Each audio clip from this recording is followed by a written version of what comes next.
Definitely the case, and when you look at how heavily favored EDG were coming into this group, you know that they're going to be tuning up, and that's a bit terrifying for Direwolves. Potentially, yes, because this is not unfamiliar territory for EDG. In play-in stage, of course it is, but EDG is not a team that comes into Worlds as favorites and leaves in the same way, Dracos. This is a team that has been to many World Championships, highly touted individual players, and have continually fallen down. So Direwolves have got an opponent on the ropes. Both of these teams 0-1 on the day. Direwolves ball in their court. They can force the three-way tie. But at the same time, all EDG needs to be able to do is get in here, take care of business, and they will be the #1 seed in this group. Can they do it, though? Can they pull it out, or is it Direwolves who are on the road for an upset? Interesting bans already coming through, limiting the tank top lane pool for BioPanther. The Aatrox, the Urgot, as expected, but giving up that Akali, giving that to Scout is truly terrifying. Potentially Scout. Ray has also played the pickup. So in the LPL, one of the major reasons that Akali is picked so often is that she is a genuine flex. Now, I do expect it to go towards Scout. I do expect, Triple to have to deal with that in the mid lane. However, Ray's certainly not a stranger to playing those aggressive top laners, and I think that that might mean that BioPanther can't really take the skill match. I would expect him to pick up something like the Scion almost immediately and try and negate that possibility in the laning phase. Now we have to see what EDG take. Will they grab the Scion for themselves? The Braum, the Lucian paired together on the side of the Direwolves. If we see a Xayah Rakan here, we are going to have one explosive bottom lane spawn. Yeah, absolutely. But Lucian and Braum can navigate this lane. Braum is very good into that pickup and should be able to guarantee the push. Obviously, Targon's users are able to do that. Scout much more comfortable on the Kai'Sa, so not surprised to see that one coming through. And if they guarantee a pushing lane for Triple as well, then this is a much more Direwolves-esque composition. Once again, just look for them to secure the tank top, and then, this is much better. Where was this in the game against Infinity? Exactly what you want to see, and on the side of EDG, still having Eyeboy in that late game carry, you've got this lethal assassin threat in the mid lane. Now, Lucian mid, is it a possibility for Triple? I know we've seen it once or twice, but is this something that we think would do well into the Akali? Potentially. Into Akali, no, I'm just going to say no. Might have some good trading windows early on in the game. Level 6 is going to get hit, you're going to get ganked, you're probably going to fall down. He plays it into Galio, however, which is not necessarily something that I expect to see Scout go towards, but that's the only situation where you really see Triple pick that up. And as they immediately paired it with a Braum, I just don't expect it to go towards that part of the map. And it would be good to see Direwolves solidify that strong bottom side. And interestingly enough, they're respecting that flex pick that you talked about earlier, Spawn. They're banning LeBlanc away just to make sure you don't have double assassins on the side of EDG. And now as well, the Galio getting targeted away. I wonder if we'll see the Zillion as well, two of the primary picks that have been used to kind of deny a lot of what Akali wants to do. Yeah, especially given the fact that the other two picks that deny a lot of what Akali wants to do have been banned by the Direwolves lineup. You normally take LeBlanc or Ryze into that thing, and they really have limited now the options if it is going to be Scout playing into the mid lane. Maybe that is where Nofe, coach of EDG, does make that adaptation and pick up something a little bit more tanky for Ray on the top side. Because once again, both of these teams have, when they've played well, relied on the top side of the map to give them the engage. And this, I want to see it. Direwolves put it all on the table. They're just playing with my heart, Spawn. We're going to have to wait to see what they lock in here, but it looks like jungle will be the priority, saving potentially a last pick, or will they give it to Shurnfire instead? A Malzahar lock-in does mean that Shurn will get his luxurious counter pick in the jungle matchup if he so wishes, but EDG will finish their composition here. Two final picks, very likely a jungler and a top laner, although we'll see if that Akali gets flexed. Yeah, and I'm a little bit surprised that they went towards the Malzahar, given the fact that they don't know necessarily where the Akali is going. Once again, Camille would be a flex until the last possible pick of Mako, just given the fact that it has got the propensity to be played in the jungle position. Doesn't necessarily have the best lane against the Scion either. Gonna have to find out. Where is it gonna go? A lot of flex picks actually on the side of Edward Gaming. One last pick. Man, if it wasn't for the Rakan, I'd be like, there's just too many. Spawn. There's just too many flex picks. What, where? Luckily, Shen jungle, not good. So I think we can safely assume that the Shen will be going to the top side, but a Shen-Camille combo and a Akali with the Shen, a Kai'Sa with the Shen. There's a lot of synergy on the Edward Gaming lineup if they want to dive into the backline of the Direwolves. That's what I was going to say. This is another one of those comps that is, I would expect something like a Hecarim here, by the way. I want Shen on a farming jungler that can have laning impact. But what I was going to say about the EDG comp is this is one of those comps that splits into a 1-3-1 very well, but then has very clear windows to be able to dive onto the back line. And I think that this is a comp that EDG can play, and the ease of execution on it is quite high. On the flip side, however, Direwolves have got all mid-range carries with a beefy front line. In saying that, Shern has made some mistakes today, and Kindred, if you get ahead, very good champion. If you fall behind, pretty unforgiving. So we'll see whether he can make it work. Incredibly difficult. On top of that, the nature of Hextech ultimatums and ultimate will push people away outside of the primary target. So if they sit a little bit too comfortably in that Lamb's Respite, things could go south very quickly for the side of Direwolves. A lot resting now on this early game, and especially on the shoulders of Shernfire. It's going to be a difficult one for sure on the side of Direwolves. Already the underdogs in this matchup, but the potential for turnaround here after what Infinity did earlier today for a three-way tiebreaker on what everyone thought would be the easiest win of EDG's life for a group, now coming in clutch. And they've had an undefeated year, not a team that historically has bounced back well from losses. MSI not able to do it. Rift Rivals, shocking performances after they went down day one. Now losing the first game they played today versus Infinity. They need to win this game to force a tiebreaker. EDG, on the other hand, they know that if they win this game, they're through. At worst, they have to play a couple more to try and guarantee that slot in the best of fives. Just different stakes on the line. Direwolves never done it before. EDG need this for the LPL region to continue their dominance. And I feel like Direwolves are going to come out swinging. And for both teams, setting more or higher expectations for themselves in the future with a win here.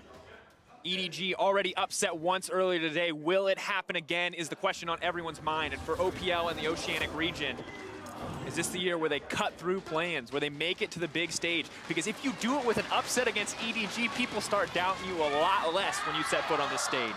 Certainly do, but I've seen a lot of Os on day 2 memes flying around at the moment. And the feeling is in the air. They need to silence the haters, shut it out of their mind, and be able to perform against one of the most storied teams of all time in League of Legends. Edward Gaming, they've won themselves an MSI, not playing with Clearlove, playing with their rookie jungler Haro, going up against the superstar of the Direwolves in Shernfire. Shocking first game. Can he bring it back? In the past, Triple has held his own, and he needs to do so in this laning phase as well. Giving Scout a lead could be disastrous for the team, and Haro is set up to give it to him on that Camille jungle if he so chooses. But Cupcake and King floating around, trying to ensure a safe start. Spotting out the vision on the bottom side, making sure they're not giving anything up in the level 1 here. Neither team going for anything aggressive. EDG played aggressive enough in the earlier game today, not going to risk anything on the level 1. Yeah, and I'm a little bit surprised by the lack of level 1 so far at MSI. It has been a little bit tame for my liking, and Direwolves liking as well, apparently, because with the sweeper going to look for an early game invade, and they won't be spotted out yet. This is going to be disastrous. Braum at level 1 is such a strong champion. Concussive Blows has already landed.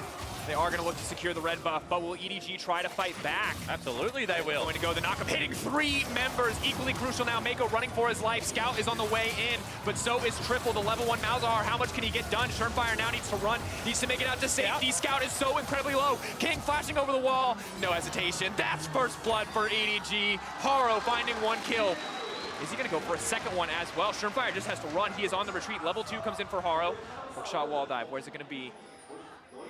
Shernfire now backing out. Hookshot the wall dive. Trying to extend it. Isn't going to pursue any further. Haro going in for first blood. Disaster striking at just a minute into the game for the side of Direwolves. Yeah, it certainly is. And the reason it was so bad is because they allowed Haro to get the red buff and secure level 2. That means he just had everything in his favor as they continue that chase.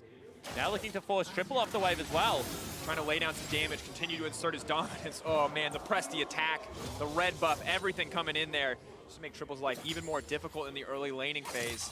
Now this is a hard freeze. You know, Scout can just hold the wave there if he so chooses. Triple, given the fact that there is a Camille around and he has no spell shield, going to struggle to get that one back into turret.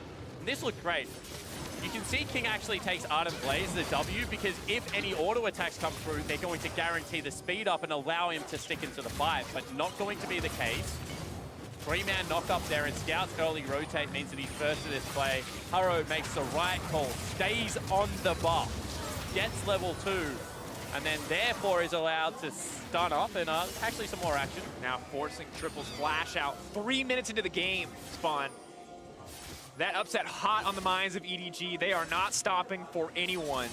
They want to end this game before Direwolves even get a chance to push their buttons. And one more time, Direwolves are an emotional team. They would not be enjoying this. When you are losing a game from level 1, from 2 minutes in, because maybe a little bit of a brain fade, not willing to burn summoner spells, that's tough. And when the play that you initiate so early on turns against you, there's a Camille waiting in the jungle to make sure you don't get to play League of Legends, but maybe they can turn it here. Maybe Turnfire can make it out, but Mako is not going to let that happen. They cut right through him. iBoy grabbing a kill of his own. And EDG just showing that they can play the early game shenanigans as well. They have their early game jungler in. Harrow is having a field day right now. Everywhere he goes, he gets success for his lineup. And, Shern has just been bullied since he's come back from that suspension. And everyone is just looking at this game. I mean, I'm just blown away. Haro is not giving this man a chance. Usually, 1 or 2 kills to kind of try to get a bit of a CS advantage. Haro says, no, I'm just going to keep killing the individual members. I'll call Turnfire out. I say, I know where you're going to go. I know what your eye's on. I'll take you down once again.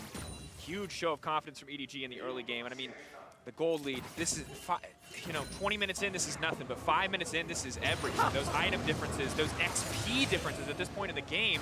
I mean, we're looking at Turnfire. This man hasn't hit level 3 yet, Spawn.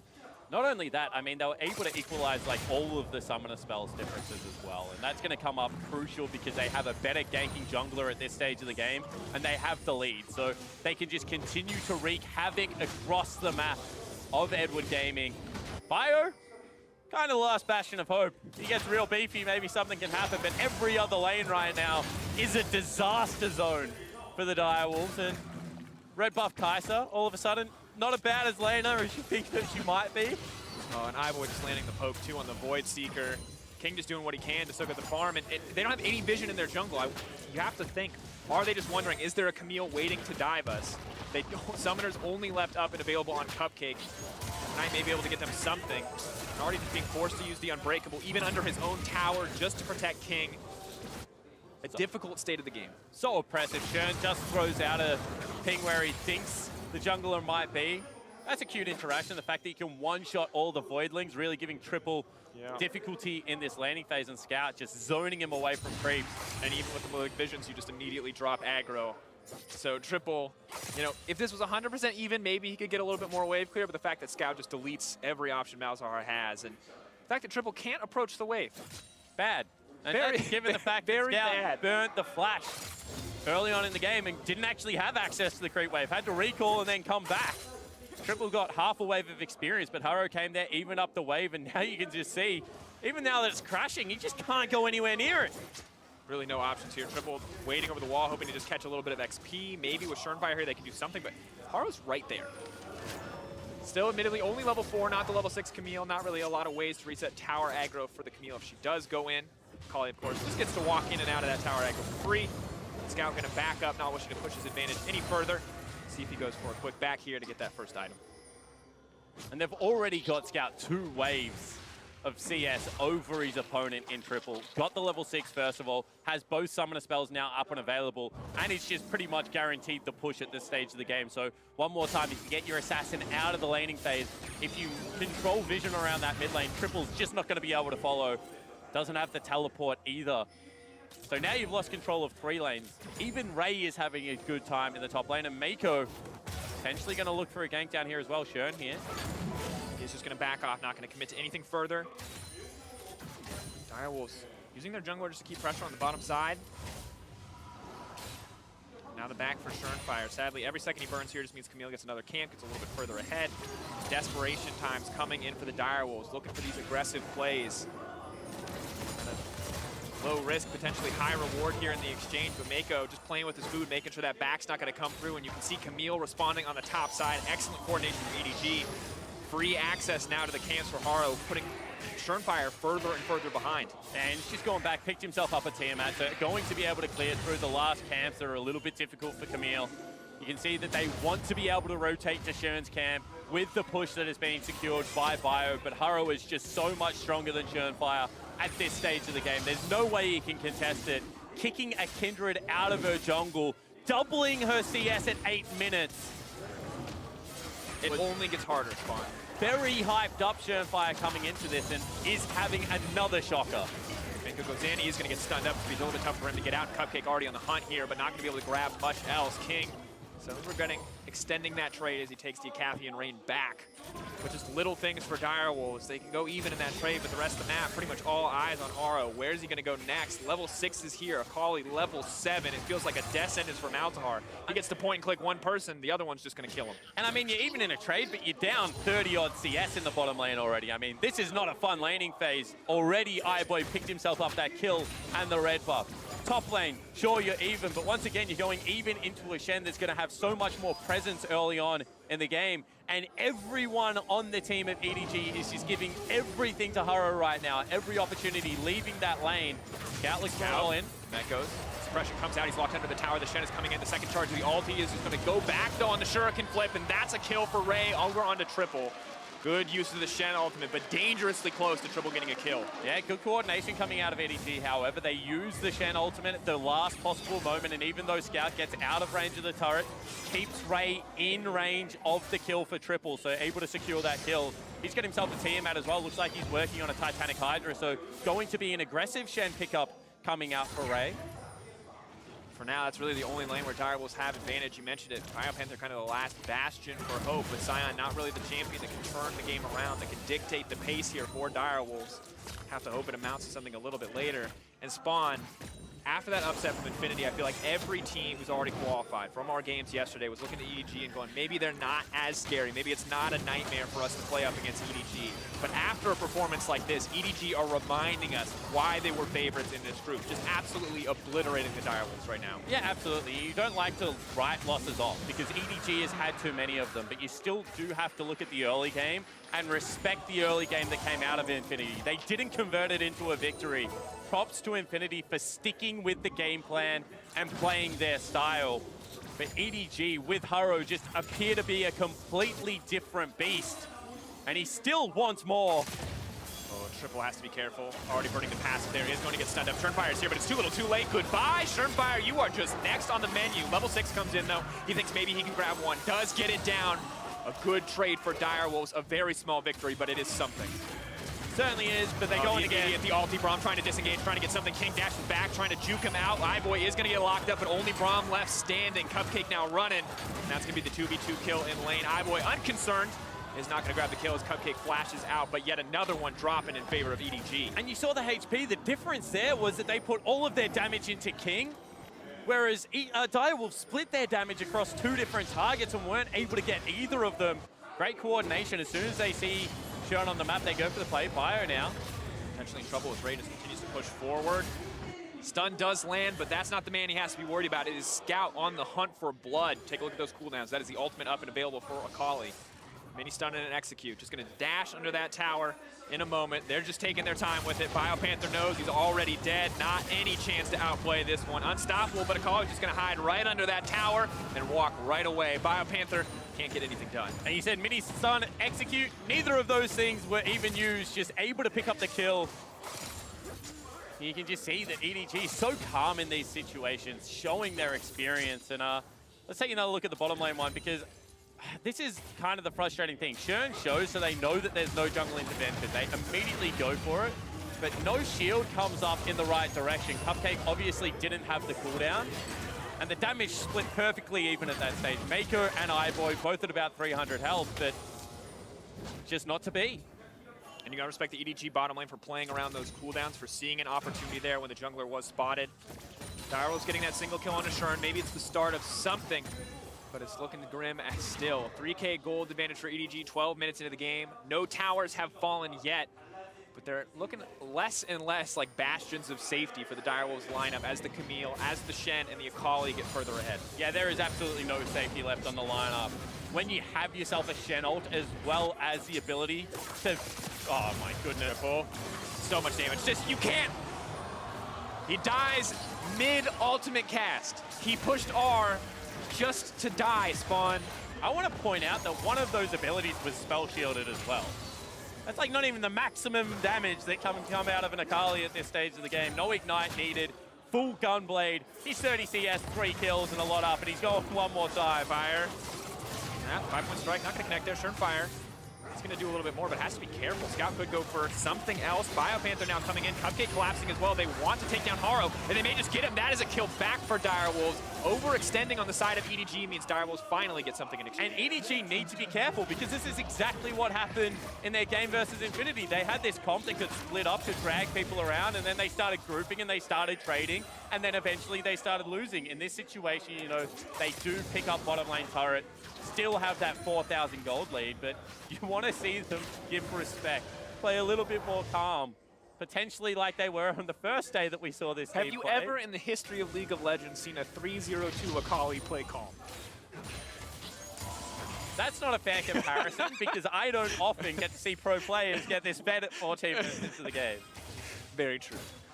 However, Direwolves finding those small openings could be key. EDG, as you said, still get that tower first blood, still continue to extend their goal lead. 4K in their favor, but Direwolves finding these kills is going to be important, especially as shutdowns start to come in. Now, Haro, not the one that they wanted to take out, but if they kill this Akali, if they kill this Kai'Sa, that is a lot of gold into the pocket of whatever carry can take down that target.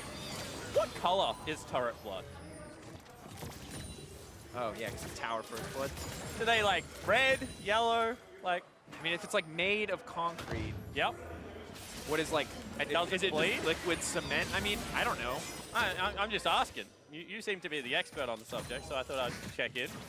Is this what we're doing now? Or it is? Huh. What else is there to do right now? I'd say purple. You know, All right. both sides. Maybe that's what Lulu was talking about. Is Scout gonna kill Shern? No, he's not. Ooh. Oof.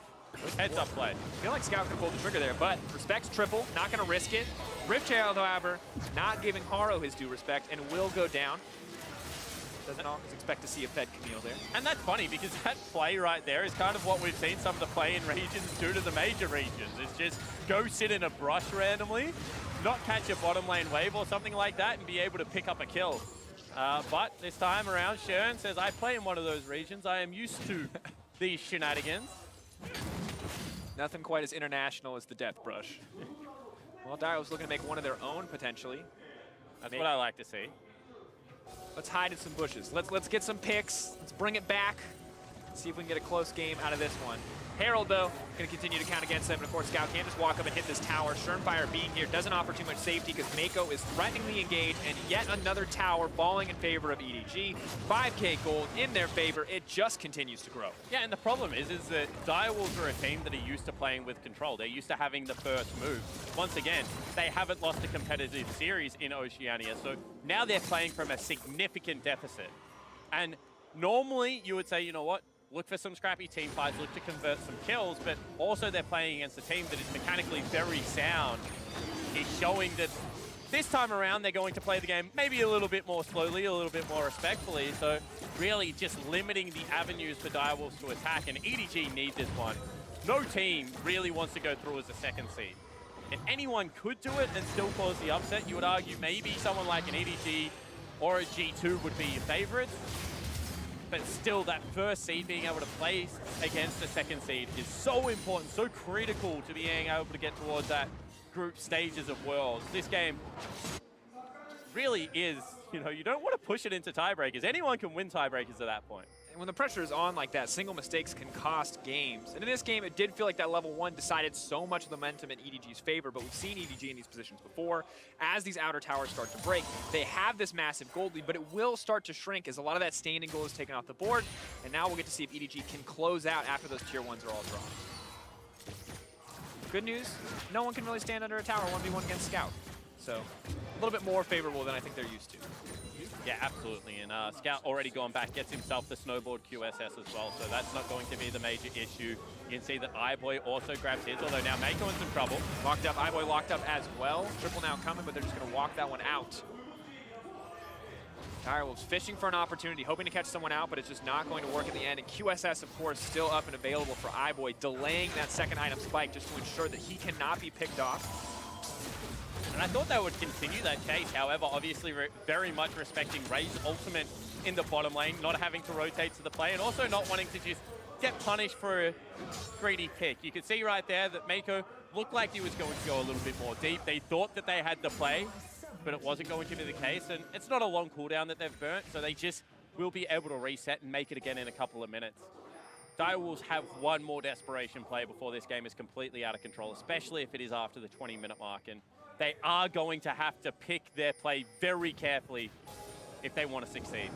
Now we're seeing the Herald summoned by Haro, looking to break that final outer tower, potentially push for more if Direwolves overstay and get a member picked off. But King is not scared. He's not playing scared.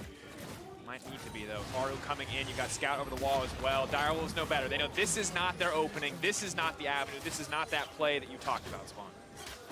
Yeah, as soon as you see Scout come to the play, you're kind of like, let's go somewhere else, guys. You know, Scout's at the red buff. Maybe let's get down to can't go into your own jungle either, sadly, Spawn. Surenfire trying to buy a bit of time with the Lamb's respite. Can't imagine he'll live too much longer, though. Is iBoy going to pursue any further? Scout leaping into the middle of the team. iBoy is there as well. They're just looking to clean up, but they're the messy melee. Double kill dropping for Scout. They're just cleaning up individual members. Triple still alive. iBoy now running. Cupcake just wants to get something back, but Ray is here. The Rift Herald is still here. A story of absolute dominance from EDG. Dracos make it stop. Direwolves right now are getting run over. EDG look like they mean business. Scout is a man possessed, and nothing is going to stop this team. Absolutely stellar individual play, and of course just a massive gold lead to back it up from the side of EDG, collapsing, taking down an inhibitor turret at 19 minutes. You have to feel like they don't even need to touch that Baron to end this game, and Direwolves, that may have been the final window, Spawn, getting caught out as a team. This is 3 kills, and this is Shern being greedy one more time. Hand in the cookie jar. Goes in, he's the captain of the squad, should not be there, and he gets everyone else killed with him. You can see the King tries to save his captain, gets taken down. Cupcake in there. Biopanther is that tanky that they probably just, you know, don't want to spend the resources to kill him at this stage of the game. And Shelly, meanwhile, just doing what Shelly does best. And that's not leg day at the gym, that's taking down turrets. A lot of purple blood this game, Spawn. Direwolves doing what they can to hold on. Once again, it's. Are they doing what they can to hold on? I mean, it looks like they're dying over meaningful objectives in the jungle right now. Red buff is a meaningful objective sometimes. Probably not when you're at a massive deficit, and that is an 8K deficit. Basic arithmetic, of course, an important skill of the play-by-play caster. Always. And honestly, for EDG, just feels like they're going to walk this one home. Of course, you have to still respect a lot of these towers, especially the inhibitor towers, but they're just not scared. Yep. iBoy's ready to kill anybody. That's just the way he plays the game already. And on top of that, he now has a massive lead to back it up. Fountain Laser also a danger of EDG, potentially. True. Outside of that, team fight's going to be very difficult for the Direwolves to win. Definitely the case. Fountain Laser feels like the great equalizer. Potentially a Baron. We actually saw EDG and Direwolves in a very weird Baron dance the last time they played. So, you know, anything is possible around that Baron pit, but you just can't get anywhere near it. Look at Scout playing Gatekeeper, holding everyone away. And I feel like anytime we see an Akali take off in a game, the game feels very difficult to win. But now, Surenfire going to get engaged on, immediately deleted. No, does manage to get the Lamb Thrust, but now, iBoy into the back line now on a killing spree. Mako looking to turn it, the double dropping already. Ray off to the side, the triple for iBoy. They want to give this man a penta, but they're not going to pursue any further. EDG just taking what's put in front of them. Yeah, exactly right. Now they can turn their sights onto Baron. No smite going to be up and available. They even take away the blast cone, and everything right now in EDG's favor. The Direwolves don't have the items. Looks like they've been outplayed at every stage of this game. Elimination point, and EDG are unrelenting. Scout walks into mid lane, ready to take a wave. The Baron drops in favor of EDG. 12,000 gold in this team's favor. With the Baron buff there, you have to feel like they are just going to walk it down. And Direwolves, you know, in this position where they kind of just have to look back at their mistakes and just figure out what went wrong. And you see that they're just doing such a good job of protecting their vision around Baron, and their target priority is amazing. They get onto the Surenfire. As soon as the ultimate is out, immediately swap to triple. He's the only member that can add real meaningful lockdown CC. They don't overchase this time. They're not playing with their food. They just take the kills that are available, back away, take all of the objectives off the map, and look to close this one out textbook. Merciless League of Legends Spawn. EDG unrelenting in this game. 13-2 now the scoreline. Little Earth, Wind, and Fire close it out. And really, each individual member just so much stronger than their opposition, and potentially stronger than 2 of the opponents that could stand across from them. Akali now 2.5 items completed. The taunt now comes in triple. Caught there's really no recourse here. Shen's just gonna walk it down. Running for his life. Scout, though, potentially in trouble. King hungry for a kill here, but has to be careful. Scout has a ton of burst in the kit. The Ignite available. Members dying left and right, Spawn. Direwolves no longer a team. 5 individuals waiting to die at the hands of EDG. Not a lot of options left. Certainly isn't, and they're going to look to continue to push in. Shen goes forward. Iboy goes forward. He wants a few more kills just to close it out, just to remind people who they're messing with. Taking down so many members of the Direwolves, taking this inhibitor and very likely looking to close the game here. Yeah, and unfortunately you're watching the capitulation of a region, but you're also watching EDG return to some form. Here we go, Spawn. EDG, final moments coming in clutch to bring this one home. Infinity sitting off to the side, happy that they made it out of the group after a rough day, and Direwolves are forlorn as EDG takes first place.